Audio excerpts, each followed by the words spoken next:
What's going on, guys? MixedSid here, back again for another cocktail video. And today's cocktail video, I will be paying respect to Queen Elizabeth, who has passed away.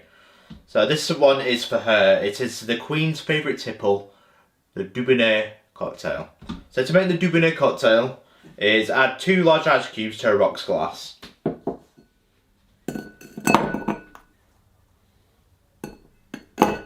So with the Queen, she preferred the measure of 2 to 1, so 60 ml or 2 ounces of Dubonnet.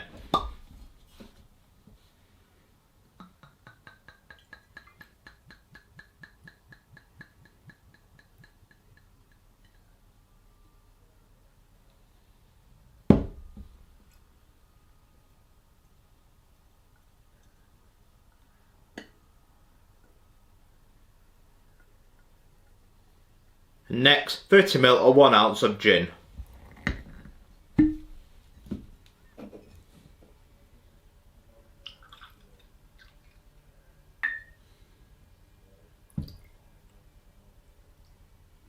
little bit of stir.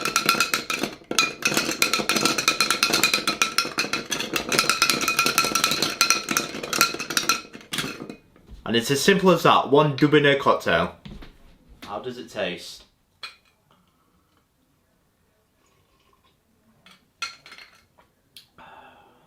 Delicious. What better way to celebrate the Queen's life than with the Dubonnet cocktail? Because it's delicious. It's an aperitif for this, like that. Because you have it with lunch and treat like that. Because it's a nice bit of tasting cocktail. Can't think of any better way to celebrate the Queen's life than with a Dubonnet cocktail. But here's to you. Cheers.